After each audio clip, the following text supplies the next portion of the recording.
प्रिया का हाथ अपने हाथों में लेकर उसने प्रिया से कहा, जान बोलो, ऐसा क्या हो गया कि तुम इतना रो रही हो?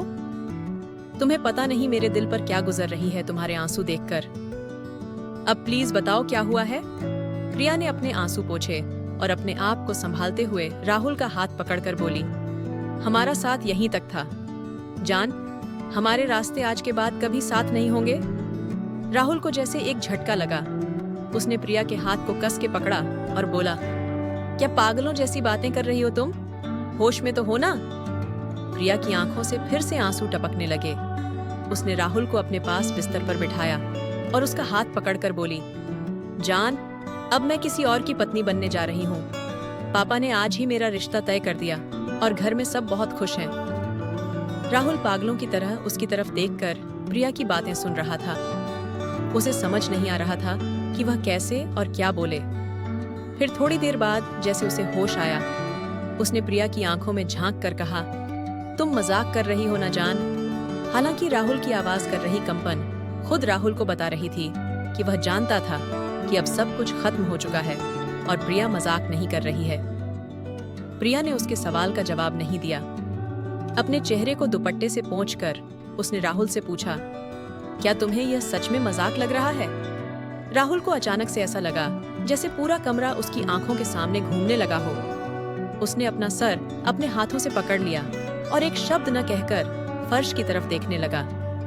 सब कुछ धुंधला सा दिख रहा था उसे, क्योंकि उसकी आंखों में आंसू भर आए थे जो अभी अभी उसकी बचपन की मोहब्बत प्रिया ने उसे तोहफे में दिए थे। प्रिया बिस्तर से उठी और दरवाजे की तरफ बढ़ी। राहुल अभी भी वैसा ही बैठा हुआ था। प्रिया ने जब राहुल का नाम लेकर पुकारा तो राहुल हैरान होकर प्रिया की तरफ देखने लगा। आज तक जो प्रिया उसे जान के अलावा और कुछ नहीं कहती थी, आज शादी तय होते ही उसे उसके नाम से बुला रही थी। अचानक जैसे राहुल को होश आया, उसके चेहरे पर आंसुओं को साफ देखा जा सकता था। उसके होठों पर एक दर्द भरी मुस्कुराहट थी। उसने प्रिया की तरफ गौर से देखा और बोला, तुम ये कहने वाली हो ना कि मैं तुम्हारी शादी में कोई बाधा न डालूं? प्रिया ने यह सुनकर सर झुका लिया और हल्के से बोली, हाँ राहुल, यही कहना था। मुझे पूरी उम्मीद है कि तुम मेरी हालात समझोगे और कुछ भी ऐसा वैसा नहीं करोगे जिससे यह शादी टूटे या मेरी या मेरे घर वालों की बदनामी हो। राहुल हैरानी से प्रिया को देखता रह गया। ये था उसके बचपन का प्यार, जिसे यह तक पता नहीं कि वह ऐसा कुछ करने की सोच भी नहीं सकता जिससे प्रिया या उसके घर वालों का कोई नुकसान हो। क्या इतना ही जानती थी प्रिया उसे? राहुल प्रिया से कुछ कहने वाला था मगर फिर रुक गया।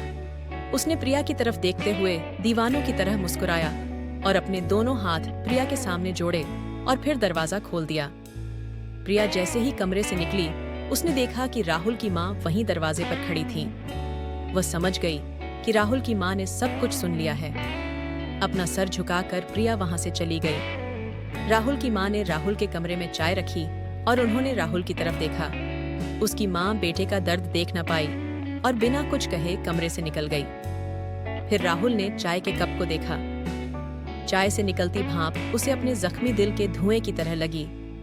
उसे प्रिया का चेहरा याद आ रहा था। प्रिया के आंसू अब उसे नकली से लग रहे थे और प्रिया के चेहरे पर शादी तय हो जाने की खुशी। अब वह याद कर पा रहा था।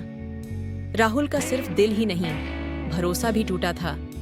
उसने कमरे से बाहर देखा तो अंधेरा बढ़ने लगा था, बाहर भी और उसकी जिंदगी में भी। राहुल की आंखों से फिर से आंसू गिरने लगे। उम्मीद है कि आपको यह कहानी पसंद आई होगी। अगर कहानी पसंद आई हो तो हमें कमेंट करके जरूर बताइएगा।